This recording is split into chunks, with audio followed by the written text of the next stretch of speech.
اللهم صل على سيدنا محمد وعلى آل سيدنا محمد.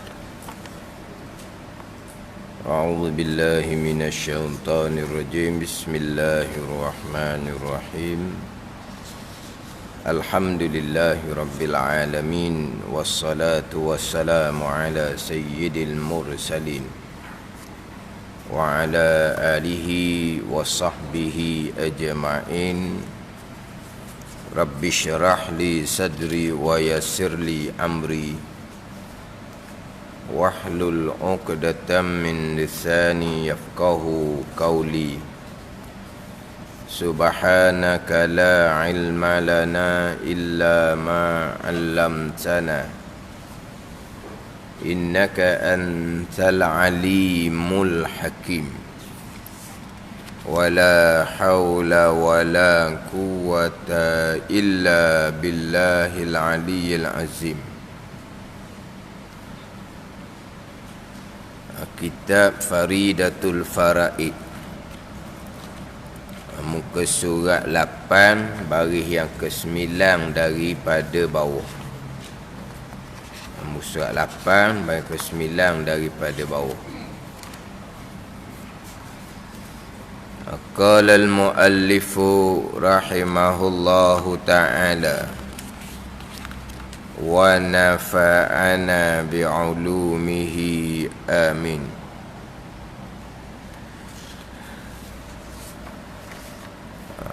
Maka jika qasad ia seseorang, qasad akan menegah, yakni akan melepaskan cerca orang atasnya, maka harus baginya, bagi seseorang, berhujjah dengan demikian itu, yakni dengan bahawasa tiap-tiap kejahatan itu dengan kehendak Allah Subhanahu wa ta'ala dan qadarnya perbuatan Allah Subhanahu wa ta'ala. Dia ada nota kaki di luar tu, nombor 2 tu. Maka jika qasad ia, qasad seseorang akan menegah cerca orang atasnya, yakni akan melepaskan cerca orang, kata-kata orang atasnya, atas seseorang, maka harus baginya, bagi seseorang, berhujjah dengan demikian itu dengan bahawasanya tiap-tiap kejahatan itu dengan kehendak Allah dan qadarnya, perbuatannya, perbuatan Allah Subhanahu wa ta'ala. Jadi kita masih lagi berkaitan dengan hukum kita berhujjah. Berhujjah ni beralasan lah dah. Berhujjah, kita berhujjah dengan bahawa kenapa kamu melakukan satu perkara yang salah, satu perkara yang jahat. Dia pun berhujjah dengan bahawa tiap-tiap kesalahan, tiap-tiap kejahatan yang berlaku kan rukun iman yang ke-6 kan, qada dan qadar Allah. Apa kata betul? Berhujjah, beralasan. Sekarang dibuat satu perkara yang salah, dibuat satu perkara yang jahat, tiba-tiba dia pun sandar kesalahan, kejahatan tu dengan bahawa kesemua yang berlaku salah ke jahat ke qada dan qadar Allah, itu dia panggil berhujjah. Ini bahasa kita lah. Kalau kita bahasa kita ke mana? Beralasan, berdalih. Apa? Sekarang buat benda salah, kenapa kamu ni tak serik-serik ni?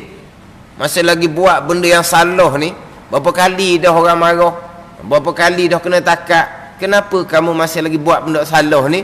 Qada kan rukun iman yang ke-6. Itu makna berhujjah. Apa maksud berhujjah?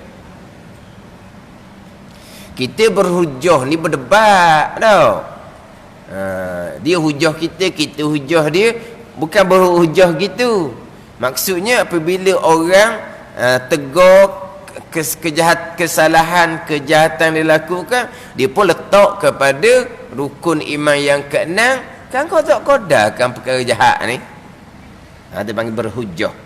Dengan bahawa mana apa? Beralasan. Pada berhujah tak? Berhujah gila. Kita berhujah ni berdebat. Kita hujah kau ni, dia hujah kau ni, kita hujah kau ni, dia hujah kau ni. Mana apa tu? Berdebat-debat lah kita kata berhujah ni.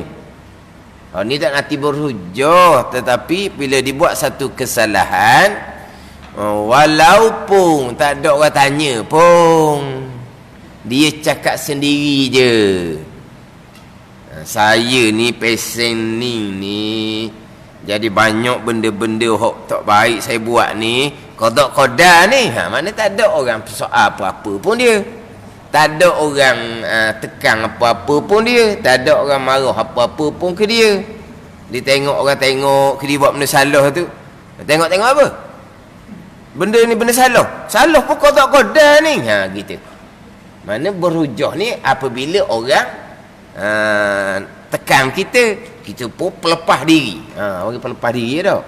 Tak semestinya gitu. Tak ada orang tekan apa-apa pun. Cuma kita je tiba-tiba sandar kepada qada qadar, benda salah, benda jahat yang kita lakukan. Boleh berhujah tu pelepah diri. Apa?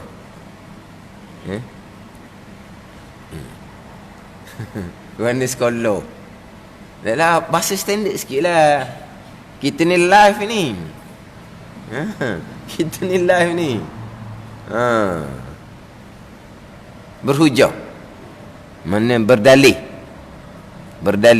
Beralasan. Berhujah boleh. Walaupun orang tak ada tanya kita apa-apa. Berhujah juga. Berhujah ni dia kena ada dua pihak pun panggil berhujah. Sekarang ni tak ada orang tak ada orang komen apa pun. Tiba-tiba, saya buat salah ni, qada ni. Gitu. Dia sendiri je. Nak panggil berhujah kau gitu. Walaupun tak ada walaupun sebelah pihak je. Boleh juga berhujah. Mana bahasa kitab ni ke bahasa standard dah ni? Dah apa lah. Haji kata standard. Kita kata standard ada apalah. Mana sekarang ni pembicaraan berkaitan dengan apabila berhujah dengan satu-satu perkara yang salah, yang jahat yang dilakukan kepada qada dan qadar. Terdahulunya walaupun perkara salah, perkara jahat tu belum lagi dikerjakan. Akan dikerjakan. Awal lagi dah. Dia terdahulunya dia bangsakan, dia sandar, dia letak kejahatan yang akan dilakukan. Belum lagi ni. Yang akan dilakukan kepada qada dan qadar, hukumnya haram. Belum buat lagi ni. Yang keduanya, dia sandar kejahatan yang telah dilakukan kepada qada dan qadar. Hak tadi kejahatan yang akan dilakukan kepada qada dan qadar, hukumnya haram. Dia sandarkan, dia berhujah dengan kejahatan yang telah ia lakukan kepada qada dan qadar, hukumnya haram. Kalaulah dia berhujah seumpama tu dengan tujuan dianya untuk menghalalkan, yang terdahulunya dia nak buat perkara zalim, dia hendak berzina, dia pun sandar kepada qada qadar akan perbuatan zalim yang akan dilakukan, akan perbuatan zina yang akan dilakukan. Tujuannya untuk menghalalkan perbuatan zalim dia tu, tujuannya untuk menghalalkan perbuatan zina dia tu, jadi murtad orang ni, wal iyazabillah. Bukan setakat haram saja dah.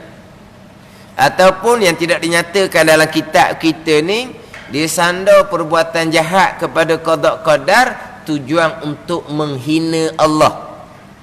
Ni wal iyazabillah, jadi murtad juga orang ni. Bila orang duduk sebut perkara jahat yang dilakukan, mu tahu tak, mu duk marah-marah perkara jahat ni, mari daripada Allah Tuhanmu lah yang kodokkan kuat benda jahat ni. Faham tak ni? Kalau tujuan nak menghina Allah, jatuh murtad orang ni, wa'alaizabillah. Tapi kita tak boleh lah nak tuju, sebab kita tak nampak tujuan dia, kosak dia tu. Tujuan kosak kita tak tahu. Tapi kalau dia kosak seumpama tu, kosak untuk menghalalkan, kenapa nak haram zolimnya? Sebab Allah yang mengqadakkan. Kenapa nak haram zinanya? Kerana Allah yang mengqadakkan. Dia nak menghalalkan. Itu jelaslah murtad orang ni, wa'alaizabillah. Kalau tujuan untuk menghina Allah, sebab orang duduk tuju ke dia akan perbuatan jahat yang dilakukan, akhirnya jahat dah jahat aku buat ni, mari daripada qada qadar Allah Ta'ala lah, marah ke Allah, apa marah ke dia nya. Macam tu. Tak sedap cakap gitu. Faham tak ni? Dan sekarang ni tak okey lah perkara tu dibuat ke belum, tetapi kosak disandar kepada Allah untuk menghina Allah. Tak okey lah sama ada kejahatan tu akan dilakukan ataupun kejahatan tersebut telah dilakukan, tapi dia sandar tu hukumnya haram. Akan kejahatan yang akan dilakukan, akan kejahatan yang telah dilakukan, hukumnya haram, dosa besar. Tapi kalau kosak dia nak menghalalkan, kalau kosak dia nak menghina Allah, tu jatuh murtad, wa'alaizabillah.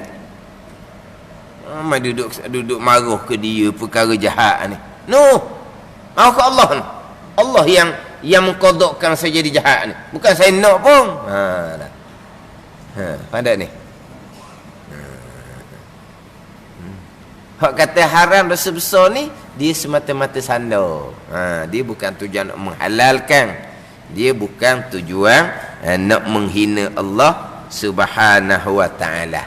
Hak ni di antara ciri-ciri perangai orang Jabariyah.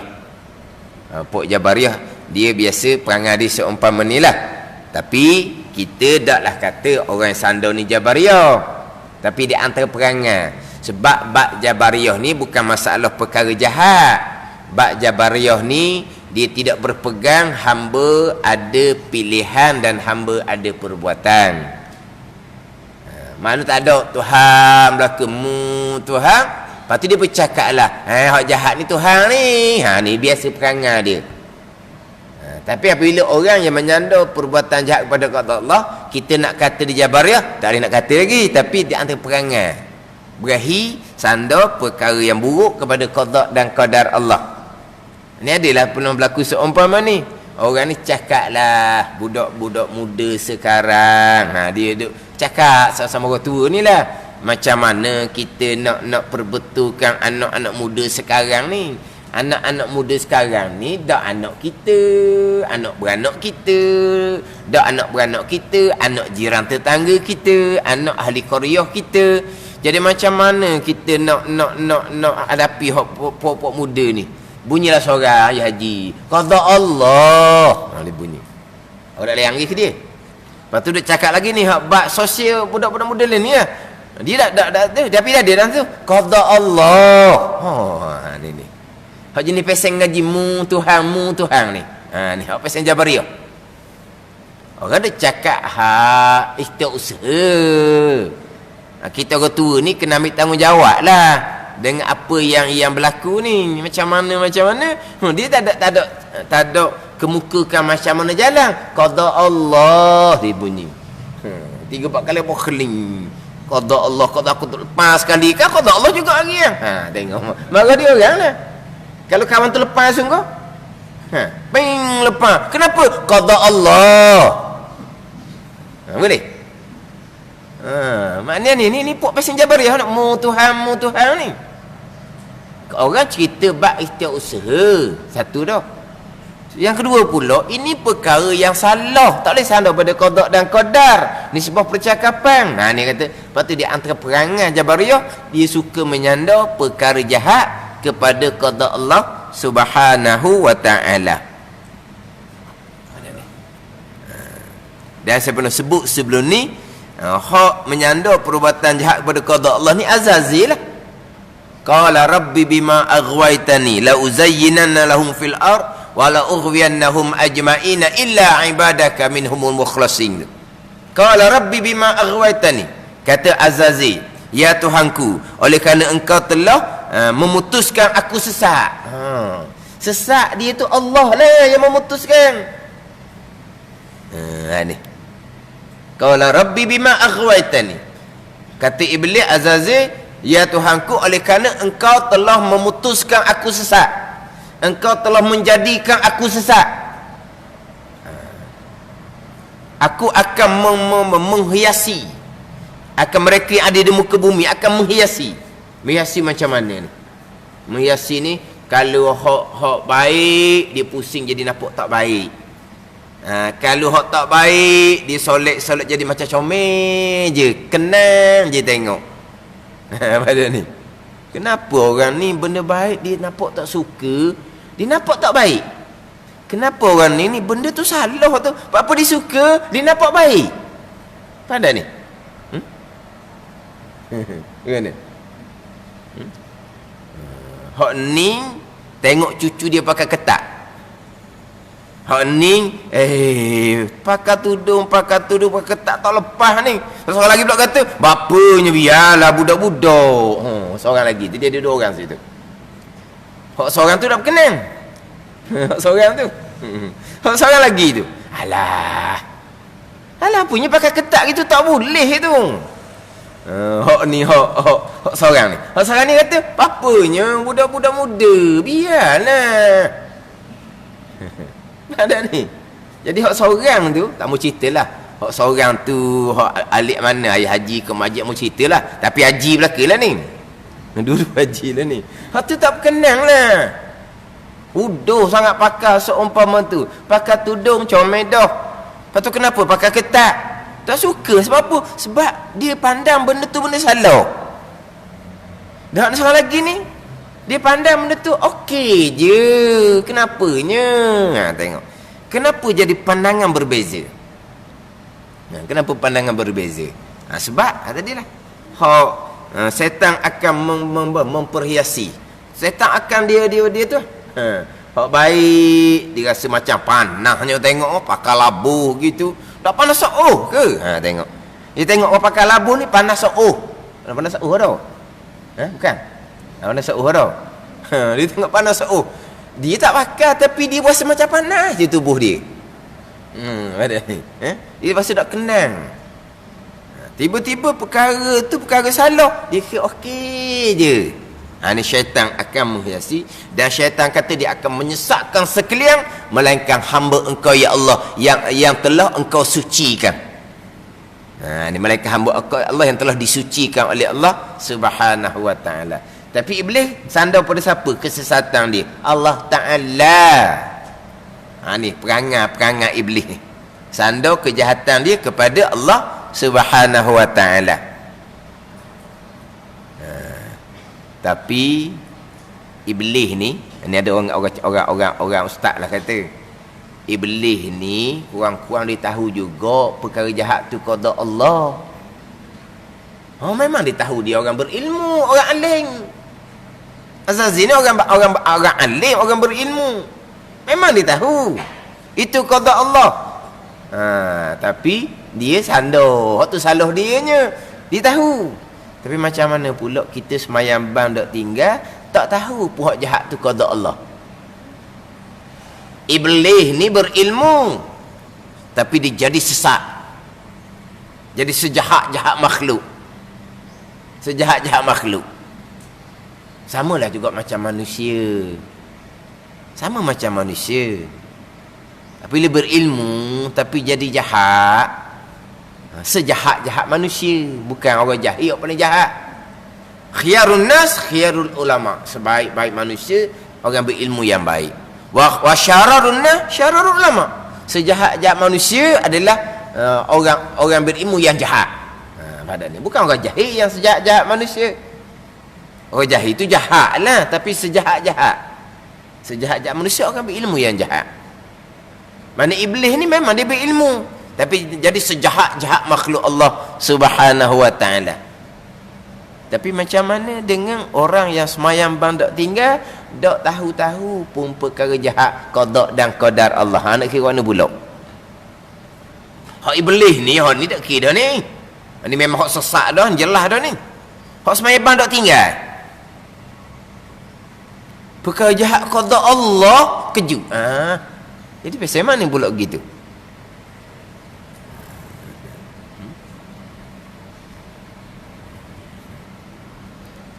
Jadi nak cerita hak berkaitan dengan hukum menyandarkan kejahatan kepada qada dan qada Allah, sama ada sebelum melakukan ataupun selepas melakukan. Hukumnya adalah haram.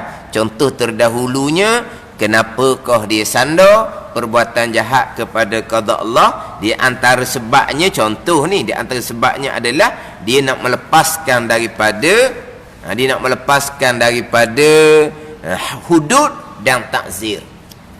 Nak lepaskan daripada hudud, had yang ditetapkan oleh Allah Subhanahu wa ta'ala. Had satu, hudud banyak. Dalam kitab ni kata, jika kosak ia, hak terdahulu kita baca, akan lari, mana akan lepas daripada had atau takzir. Had ni satu, kalau banyak hudud. Manapa ni had? Perkara yang telah ditetapkan oleh Allah. Contohnya orang mencuri, ketetapan Allahnya faqta'u aydiyahuma, potong oleh kamu akan tangan kedua-dua pencuri lelaki dan pencuri perempuan. Ini had, sakatan yang disakatkan oleh Allah Subhanahu wa ta'ala. Sakatan Allah ni, tilka hududullah fala ta'taduha. Sakatan Allah jangan kita melampau, jangan kita mengurang, jangan kita melebih. Kita mengurang, kita melebih, pandai kita, alim kita, bijak kita daripada Allah Subhanahu wa ta'ala. Itu hudud dia panggil. Tak ada ni. Macam sakatan ginilah, semayang 2 rakaat, 3 rakaat, 4 rakaat. Siapa yang mensakatkan bilangan tu? Allah. Kita nak tukar, subuh lah buat 4 sebab subuh ni tak sibuk, zuhur buat 2 sebab zuhur ni kerja. Mana ni? Tak boleh. Itu sudah ditetapkan oleh Allah. Jadi hak kata hak ni, ketetapan perkara yang telah ditetapkan oleh Allah Subhanahu wa ta'ala. Itu dia panggil hak, dia panggil hudud. Ada hak Tuhan perintahnya, fajlidu kulla wahidatin minhuma mi'ata jaldah, maka pukul oleh kamu akan tiap-tiap seseorang daripada keduanya, daripada pengzina perempuan dan pengzina laki-laki, akan 100 sebatang. Az-zaniyatu waz-zani, as-sariku was-sariqatu. Dia pencuri, Tuhan sebut as-sariku was-sariqatu, pencuri lelaki, pencuri perempuan. Adapun ayat zina surah An-Nur, Allah Ta'ala kata az-zaniyatu waz-zani, penzina perempuan, penzina laki-laki. Sebab apa pencuri sebut as-sariku was-sariqatu, pencuri lelaki dan pencuri perempuan. Az-zaniyatu waz-zani, penzina perempuan dan penzina laki-laki. Kenapa hak berzina Tuhan sebut perempuan dulu? Mencuri Tuhan sebut orang lelaki dulu. Hak berzina Tuhan sebut orang perempuan dulu. Faham tak ni? As-sariku was-sariqatu. Nenek az-zaniyatu wazani. Jadi penzina perempuan, penzina laki-laki. Jadi Tuhan perintahnya apa? Fajlidu kulla wahidatin minhuma mi'ata jaldah. Pukul oleh kamu akan tiap-tiap seorang daripada keduanya akan 100 pukulan. Tuhan kata fala ta'khuzkum bihima ra'fatun fi dinillah in kuntum tu'minuna billahi wal yaumil akhir. Dan jangan kamu ambil bagi mereka keduanya akan kesian belah. Siang lah itu jangan. Sebab. Jangan kita kesian. Tak ada dah. Ini pada agama Allah. Jangan kamu ambil kesian. Tuhan kata, in kuntum tu'minuna billahi wal yaumil akhir. Jika adalah kamu beriman dengan Allah dan hari kemudian. Jangan dah ambil kesian belah. Dia berzina, kena sebab. 100 sebatan. Ada ni. Ini apa ni? Hudud yang ditetapkan oleh Allah. Tapi dia punya syarat dia panjang lah. Pada ni. Pada masa Nabi SAW pun tidak ada sebatang 100 tu, tak ada kena seorang pun. Yang adanya adalah yang mengaku. Waktu kena rejam sebab dia berkahwin dah. Sebab 100 orang ni, kalau contohnya kok tengok betul benar tu, tu tak pernah berlaku lah. Pada masa kita sama telah lah nak tengok betul benar macam mana. Ada ni orang tutup molek dalam bilik, kunci molek. Gi ketuk tu dia siap dah lah pakai bajunya. Lepas tu nak hukum macam mana? Tu dia boleh hukum khalwah. Dia ada takzir. Tu serah pada kerajaan lah. Takzir ni nak buat macam mana? Nak takzir ni, nak denda, nak peringat, nak permalu ke dia macam mana ni? Bubuh gambar dah surat khabar ke, biarlah kali orang beringat. Tu sebab ada kerajaan lah nak takzir dia. Tapi itu bukan hudud. Dia hudud ni yang betul-betul berzina, tengok betul benar ataupun dia mengaku. Pada ni hak mengaku ni kena ingat baik. Ingat baik macam mana? Kita mengaku masa muda kita biasa berzina. Cerita lampau ni. Orang yang dengar tu 2 orang. Orang yang adil. Dia pun angkat laporan pada pihak berkuasa. Pihak berkuasa ni sebab ada. Sebab dia mengaku. Tengok dengan mata lendir 4 orang saksi. Dia mengaku cukup 2 orang saksi yang dengar. Tapi ni dia cerita dia zina masa muda. Sebab 100 orang. Jangan. Ada cerita benda-benda gini. Dia cerita kesalahan lampau tu haram, dosa besar dah. Ada cerita kejahatan lampau kita jangan cerita. Ni saya peringat ni. Ada program yang dibuat oleh orang yang tidak ada asas agama. Dia pun cerita menangis orang ni. Lepas tu dia suruh mengaku masing-masing. Saya dulu pernah gini-gini. Saya dulu pernah. Ini program orang jahil. Tapi jahil pun title ustaz juga. Cuma ustaz tu ambil di mana? Sebab kelulusannya bukan lulusan agama. Latar belakang kan ada kan. Dia sekolah di mana, masuk universiti mana, jurusan apa, bukan jurusan agama pun. Tapi dapat title ustaz. Di mana? Apa tu kata sekarang ni nak dapat title ustaz cukup mudah. Sudah jadi ustaz. Sudah je sekarang ni. Dia bomo baca dia gaya ustaz, tu bomo pun ustaz. Dan sekarang ni tu imam pun ustaz, tu bila pun ustaz. Tu bila pun ustaz. Tulis di skrin CCTV tu, siapa tu imam tugas? Ustaz, begian-begian. Siapa tu bila? Ustaz, begian-begian nama. Tulis sikit, siapa tu siok? Ustaz, tulis gitu. Ustaz mudah-mudah sekarang ni. Dapat gelar ustaz tu mud. Jadi lepas ada program dia pandai bercakap, pandai menangis orang ni. Lepas tu masing-masing mengaku dosa besar tu jangan main. Jangan sesekali kita cerita kejahatan kita kepada orang, kejahatan lampau, sehingga kan kita wajib bohong. Kamu ni pernah ke dok masa muda buat kejahatan ni? Dah pernah. Walhas sebenarnya dia pernah melakukan kejahatan. Tapi kalau orang tanya, dia pun kata dok. Dok tu tidak muafakah dengan yang berlaku. Yang berlaku sebenar masa muda dia pernah buat kejahatan tu. Tiba dia kata dok. Dok tu dia panggil dusta. Sebab apa dusta? Sebab yang sebenarnya dia pernah buat, tiba dia kata tak pernah buat. Di situ dusta yang diwajibkan. Ada dusta yang diwajibkan kepada kita. Dak. Kita dulu nano lah, Leo lah. Tapi ada batasan lagi. Hak mulut tanya tu kita dok sama sekali. Walau sebenarnya apa doknya? Mana hak dicerita tu dia panggil dusta bohong. Itu dusta bohong yang diwajibkan. Jangan sesekali cerita sebarang kejahatan kita hak lampau kepada sesiapa pun jangan. Jangan cerita pada sesiapa pun. Jangan duk cerita. Kita orang tua cerita ke anak-anak. Jangan. Kalau kita cerita ke anak-anak kita, lain kali kita nak nasihat. Ayah nak nasihat. Baru ni ayah cerita dah masa muda ayah kan. Dah laku dah lah. Dah laku dah. Dah ayah duk mengaku. Ayah masa muda duduk semayang. Jangan duk cerita. Pada ni. Kadang-kadang mok. Ayahmu tu. Belum nikah mok tak mayang ayahmu.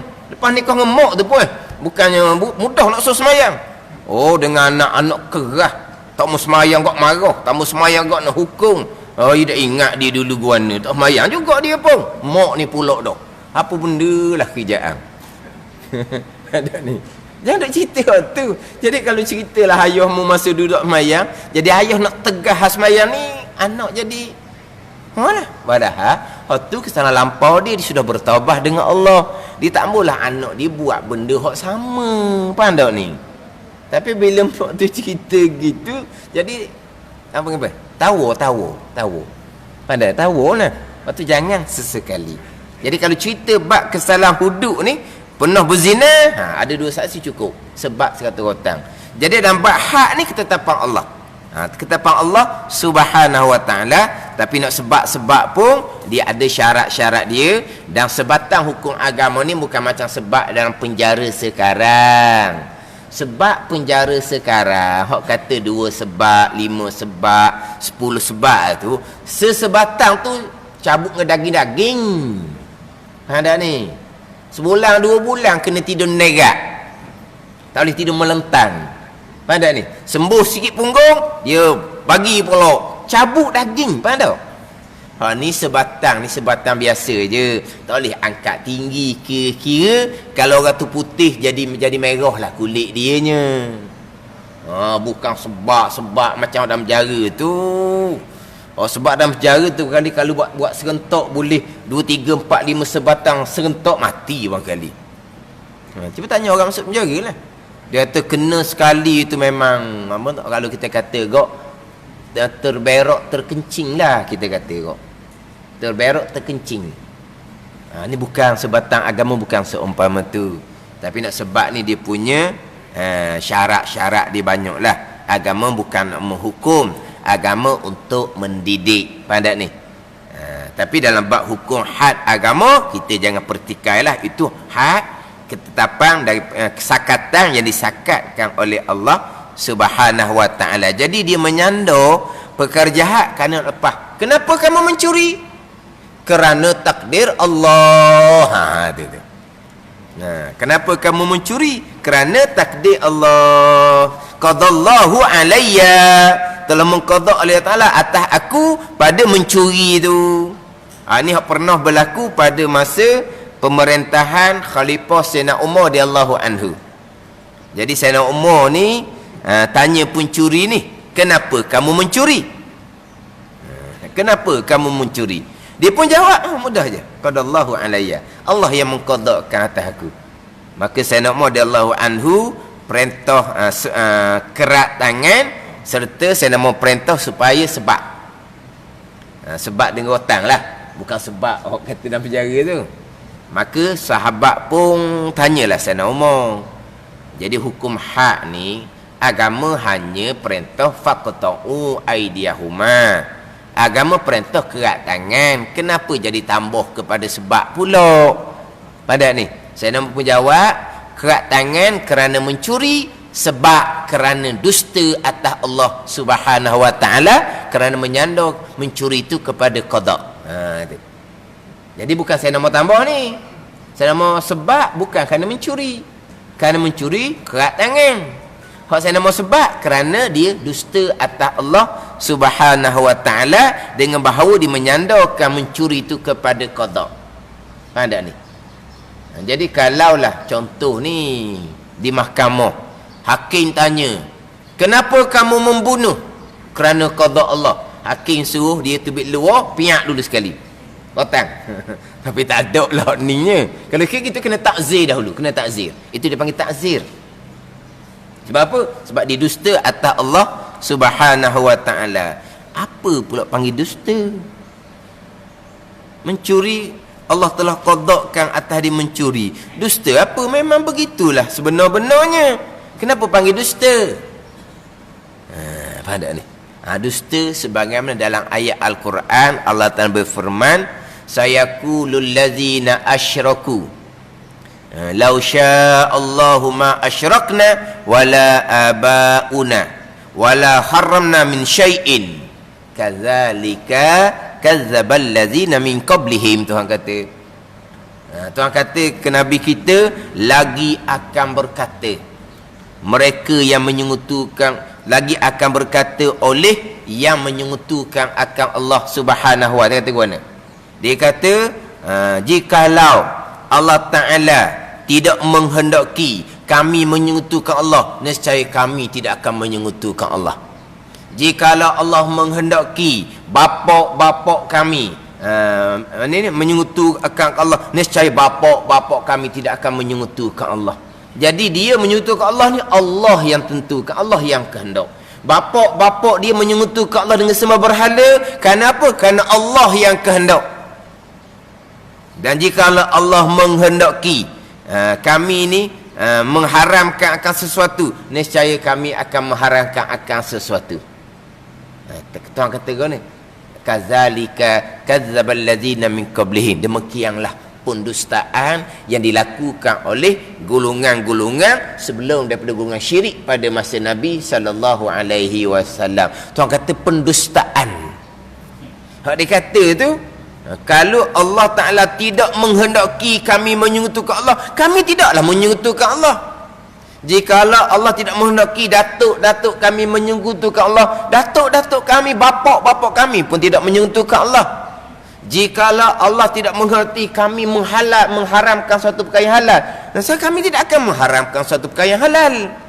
Jadi hak dia menyekutu, bapa-bapa dia menyekutu, mereka mengharamkan perkara yang halal contohnya, kerana apa? Kerana kehendak Allah. Lagi akan berkata seumpama ni, Tuhan royak ke Nabi kita. Tuhan kata, demikianlah pendustaan, dusta tu, yang dilakukan oleh golongan-golongan sebelum daripada golongan yang menyekutukan Allah pada masa Nabi SAW. Tuhan kata pendustaan. Itu saya nak kata dusta tu. Dusta. Sebab tu kalau orang cakap benda jahat kepada Allah, dusta kamu, bohong kamu ni, kena jawab gitu ni. Dusta. Sebab apa? Saya dah mau kata dusta ni, orang pencuri. Quran kata dusta tu kepada orang yang menyandarkan kesyirikan kepada kehendak Allah Subhanahu wa taala.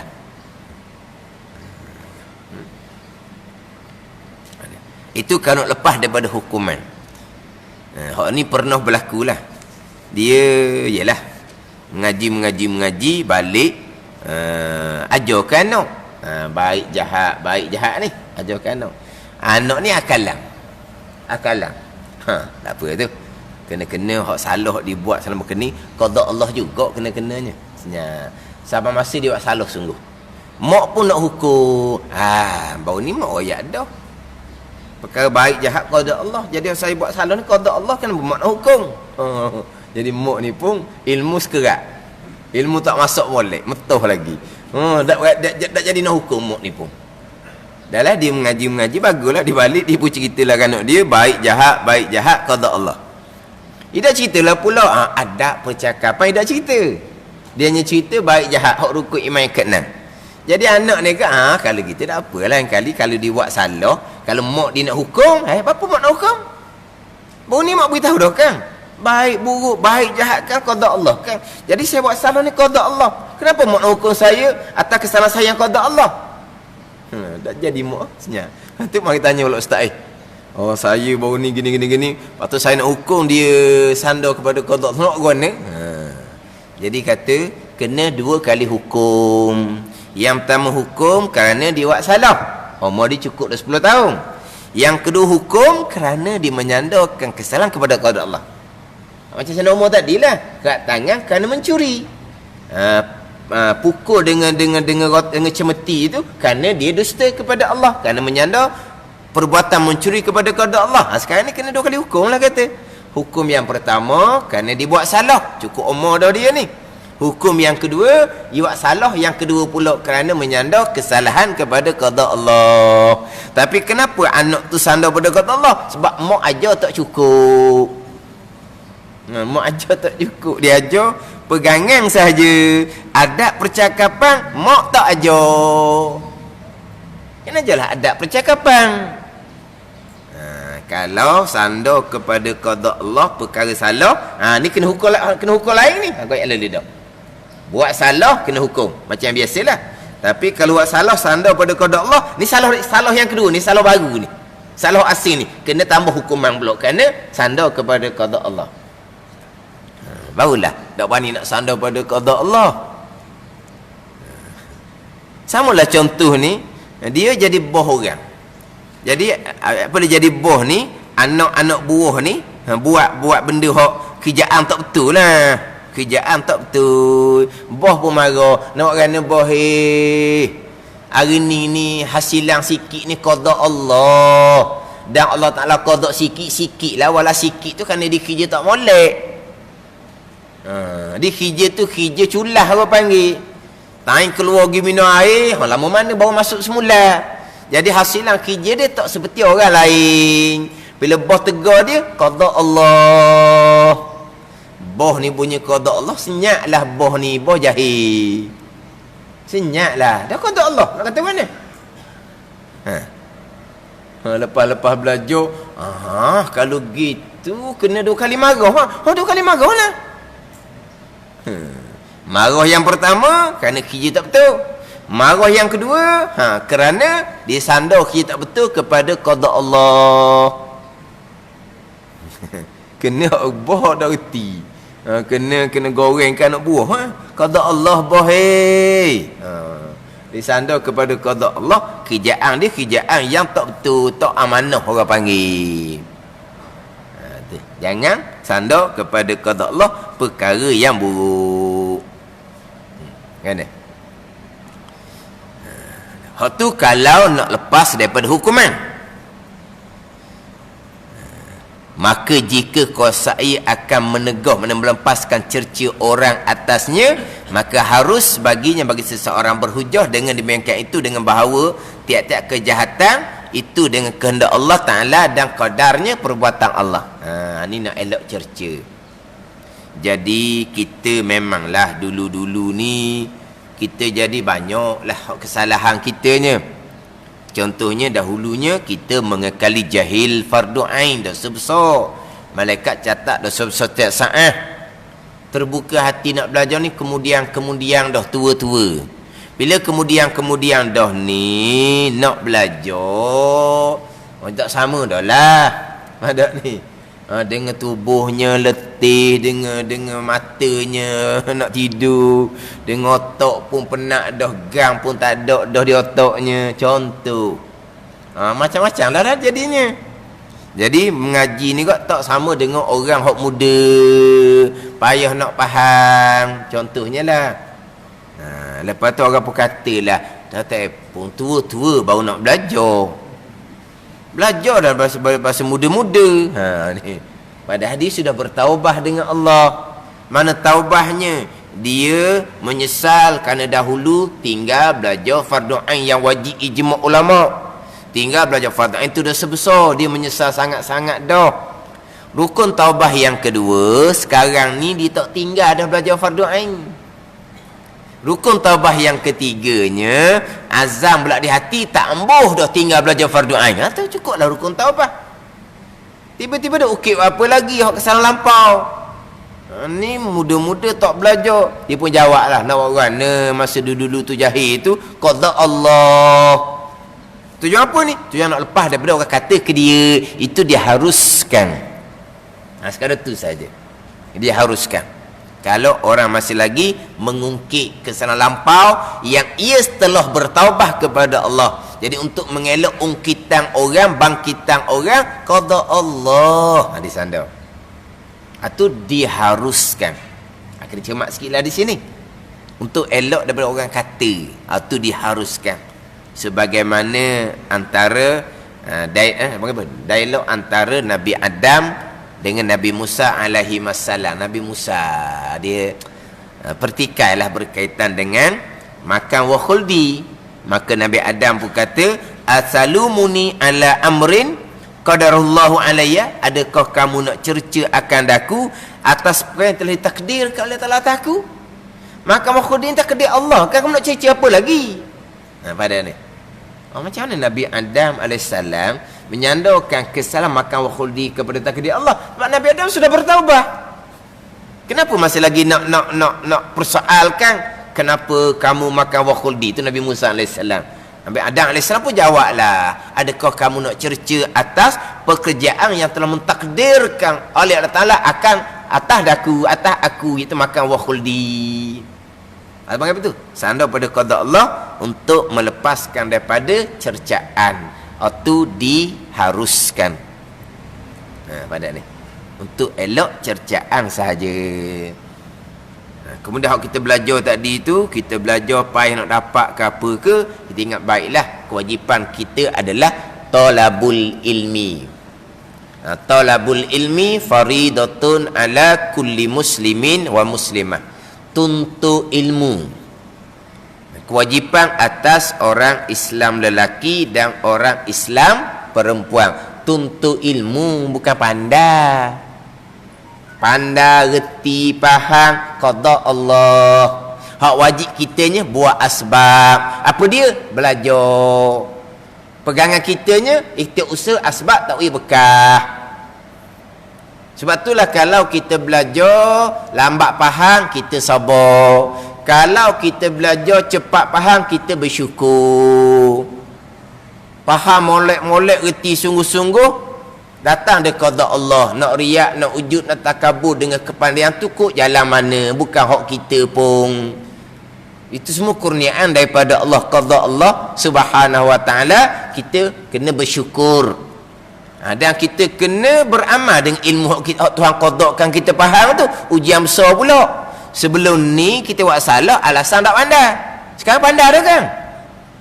Tuhan qadak, Tuhan kurniakan ilmu dah kan? Beramal lah. Tu ujian pula kepada kitanya. Bukan ilmu ni untuk kita berbangga-bangga, nak riak, nak ujud, nak takabur, bukan. Itu ilmu tu kita faham, kita reti qadak Allah, ujian pula kepada kita. Cuma nak ceritanya, kewajipan kita buat asbab, ikhtiar usaha. Cuma kalau kita belajar, tak boleh menguasai ilmu, kita tak boleh nak alih. Ada nak alih. Tak boleh nak pindah belajar ilmu lain. Ilmu agama Allah luas. Luas ni pada orang tertentu, bukan atas kita. Kalau kita ilmu fardu ain pun belajar, lepas tu lupa belajar, tu lupa, kita kena belajar ilmu fardu ain sampai ke mati. Tak boleh nak alih. Tak nak alih. Mana kita tidak merdeka lah panggil. Tak merdeka lah. Jadi kita jadi terhad. Kena belajar ni, kena belajar ni, kena belajar ni. Lepas tu di masa yang sama, di malam yang sama, di tempat kita ni bukan fardu ain ni, kena pergi cari tempat lain lah kita. Tapi kalau kita menguasai ilmu fardu ain, kita bebas. Nak ajar fardu ain, alhamdulillah kita mengulang. Dia belajar ilmu fardu kifayah, alhamdulillah kita boleh tambah ilmu. Sebab apa? Kita merdeka dah, kita bebas dah. Kita sudah menunaikan kewajipan belajar ilmu fardu ain, kita sudah menguasai. Kewajipan kita sekarang adalah beramal dengan ilmu fardu ain tu. Belajar dah ayah dah, sebab kita sudah menguasai. Hak kita berkewajipannya beramal sampai ke mati. Ini kalau kita menguasai. Bebaslah kitanya. Satu ketika kita kekangang, tak boleh nak belajar dah, tak ada masalah, tak payah belajar buat apa. Pada ni. Tapi kalau kita tidak boleh menguasai ilmu fardu ain, kita wajib belajar ilmu tu juga sampai ke mati. Tak boleh nak alih-alih. Pada ni. Tak boleh nak tukar-tukar. Sebab itulah kita kalau masjid surau ni dia ramai orang tua-tua. Bila ramai orang tua-tua ni, kita kira tu orang tua-tua ni, kita fokus pada dia. Mereka ni kadang-kadang fardhu ain pun belajar sangat, tapi penguasaannya terhad. Kita kena utamakan mereka. Lepas tu ilmu fardhu kifayah ni kita buat kelas lepas isyak ke, pada orang muda-muda nak mendalami ilmu fiqh contohnya, nak mendalami ilmu muamalah, ilmu munakaha, ilmu janayah ni. Nak jadi orang yang pakar ekonomi Islam, pakar undang-undang Islam, kita buat lepas isyak, bukan lepas maghrib. Lepas maghrib kita nak fokus kepada umum kitanya, orang tua-tua. Kalau orang muda-muda pun sebagian besarnya fardhu ain pun tak selesai lagi. Jadi waktu maghrib, waktu kemuncak, kita fokus tu. Kalau kita nak ajar ilmu agama Allah luas ni, buatlah lepas zuhur ke, lepas asar ke, lepas isyak ke. Kan ada tempat-tempat masjid kan, bukan lepas maghrib je, bukan lepas subuh je ada kuliah. Lepas zuhur ada, lepas asar ada, lepas isyak ada kelas khusus pun ada dalam dewan. Tapi dia ajar apa tu? Dia ajar ilmu fardhu kifayah. Atau masing-masing lah. Adapun untuk waktu maghrib kemuncak tu fokus pada fardu ain, dia kena gitu. Sebab orang tua-tua tadi ni, kalau di tempat mereka tidak fokus seumpama tu, orang tua ni wajib kena pergi cari part lain. Sebab apa? Sebab dia tidak menguasai ilmu fardu ain. Dia kena fokus kepada hak belajar tu, buat sebab.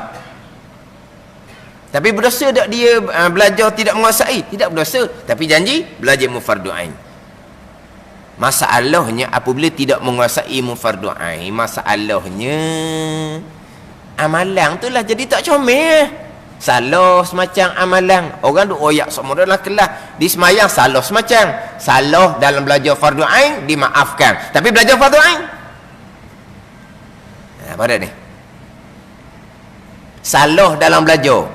Apabila dia belajar tidak menguasai, macam mana dia nak perbaiki amal? Mana belajar sangat-sangat semayang masih lagi tak comel.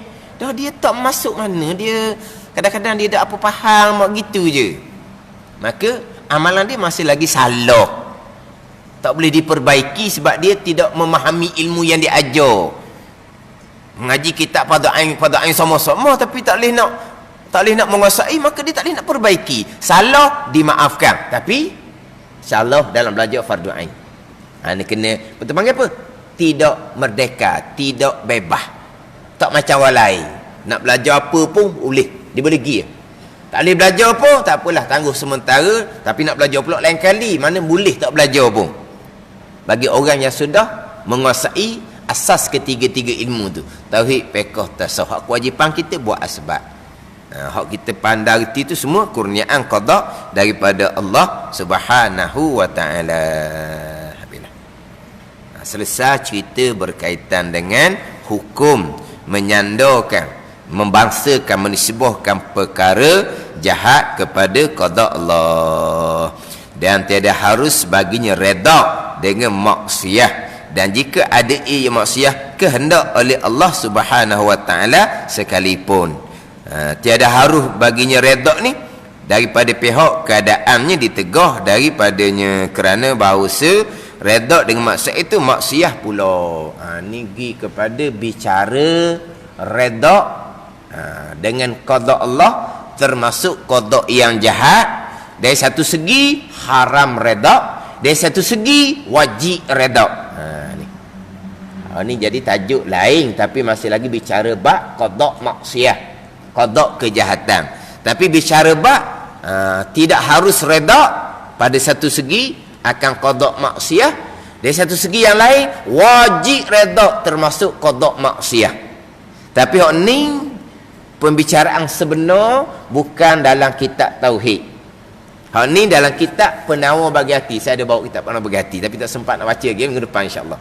Dalam kitab Penawar Bagi Hati, sifat mahmudah yang ke-9, redha dengan qada Allah, termasuk qada maksiat.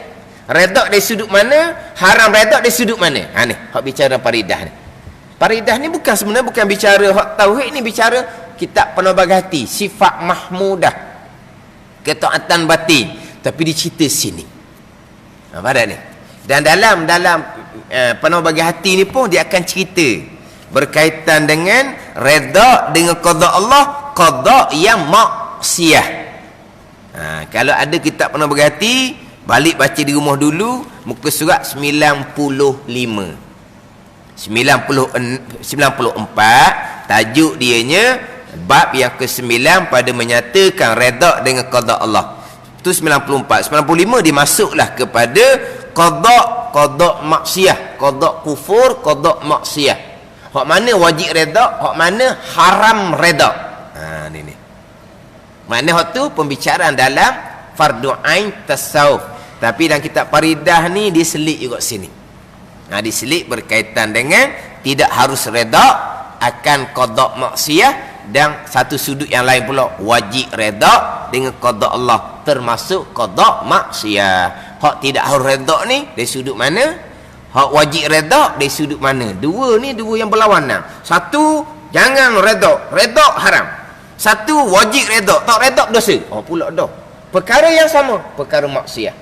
Hak mana yang haram redha, hak mana yang wajib redha akan perkara yang sama, iaitu satu perkara maksiyah. Ini fardu ain kepada kita belaka ni. Ini kata ilmu yang kita kena ada dalam dada kita. Tak ada ni. Sebab perkara maksiyah sentiasa berlaku. Perintah kita contohnya redha, perintah syariat batin ni perintah yang berpanjangan. Tak ada ni. Perintah redha ni perintah yang berpanjangan. Samalah kan, ikhlas berpanjangan, syukur berpanjangan, sabar berpanjangan, tawakul berpanjangan, redha pun berpanjangan, amalan batin yang berpanjangan. Jadi nak beramal ni kena menguasai ilmu di dada, ilmu fardu ain tu. Kalau tak menguasai juga, kena belajar ilmu yang sama sampai ke mati, tak boleh nak alih. Mana kita duduk belajar ni, kalau kita rasa macam dalamnya fardu ain tak ada dalam, toho-toho belaka. Toho belaka. Fardu ain toho ni. Tapi kadang-kadang ustaz dalam ustaz dalam apa? Dalam laut tu. Dalam laut. Ni duduk darat je, fardu ain je. Toho je, asas saja. Tapi oleh kerana kosong, jadi dalam bagi dia. Cerita hak usuluddin tapak agama, dia kata dalam pula jadinya. Wallahu a'lam.